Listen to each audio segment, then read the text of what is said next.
दोस्तों नमस्कार, आपके हमारे YouTube चैनल यूनिक लॉ पर आपका बहुत बहुत स्वागत है। दोस्तों जैसा कि आप जानते हैं कि जो हमारी पिछली वीडियो थी उसमें हमने BNS का सेक्शन 4 और 5 दोनों पूरा अच्छा तरीके से कवर किया। अगर आप हमारी पिछली वीडियो नहीं देखी तो आप हमारे चैनल पर जाके उस वीडियो को देख सकते हैं। दोस्तों आज की वीडियो में हम बात करेंगे BNS के सेक्शन 6 और BNS सेक्शन 7 के बारे में। तो आपका ज़्यादा समय नहीं लेते हुए आज की वीडियो को स्टार्ट करते हैं। तो दोस्तों हमारा BNS की सेक्शन 6 हमें बताती है कि fraction of term of punishment, दंडा विधियों की भिन्नों के बारे में हमें क्या बताता है। सेक्शन 6 हमें बताता है, इसको हम पढ़ते हैं। In calculating fraction of term of punishment, imprisonment for life shall be record as equivalent to imprisonment for 20 years unless otherwise provided. दंडा विधियों की भिन्नों की गणना करने में अन्यथा उपबंधित के सिवाय आजीवन कारावास को 20 वर्ष के कारावास के समतुल्य गिना जाएगा।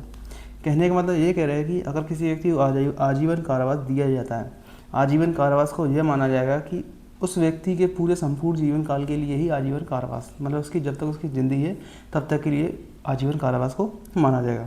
लेकिन अगर कोई व्यक्ति ज़्यादा वृद्ध है, कोई अपराधी है जिसकी आयु ज़्यादा हो चुकी है, लेकिन अगर जैसे न्यायालय को लगता है कि उस व्यक्ति को आजीवन कारावास देना सही नहीं है, तो उसके आजीवन कारावास को कम करके जो आजीवन कारावास है उसको 7 साल के लिए कर देगा। अब इसमें ये बताया गया कि आजीवन कारावास को कितनी गणना करेंगे। आजीवन कारावास की गणना 20 साल के लगभग की जाएगी, 20 साल के करीब जो हमारा 20 साल है उसको मान के की जाएगी। इसमें यही बताया गया हमारे BNS के सेक्शन 6 में।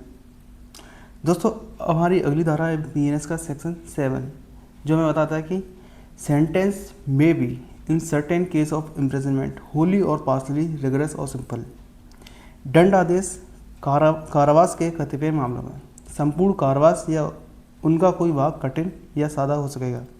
Every case in which N offender is punishable with imprisonment with which may be of either description, it shall be competent to the court which sentence such offender to direct in the sentence that such imprisonment shall be wholly rigorous, or that such imprisonment shall be wholly simple, or that any part of such imprisonment shall be rigorous and the rest simple। प्रत्येक ऐसे मामले में जिसमें कोई अपराधी दोनों में से किसी भांति कारावास से दंडनीय है, जिसमें क्या है दोनों भांति कारावास है, दोनों भांतों कारावास किसकी बात कर रहे हैं, सिंपल भी हो सकता है और दोनों ही कारावास के बारे में बात कर रहे हैं। वह न्यायालय कौन, कॉम्पिटेंट कोर्ट, जो ऐसे अपराधी को दंडादेश देगा सक्षम होगा कि दंडादेश में यह निर्दिष्ट करे कि ऐसा संपूर्ण कारावास कठिन होगा या यह कि ऐसा संपूर्ण कारावास सादा होगा, या यह कि ऐसे कारावास का कुछ भाग कठिन और शेष सादा होगा।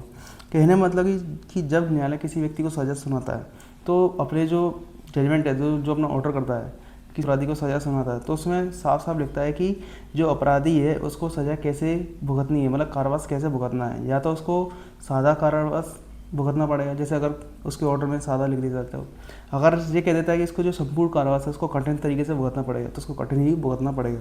या फिर उसके ये भी लिख सकता है कि जो उसको जो कारावास है आधा इसको सिंपल भुगतना पड़ेगा और आधा इसको रिगरस मतलब कठिन कारावास भुगतना पड़ेगा।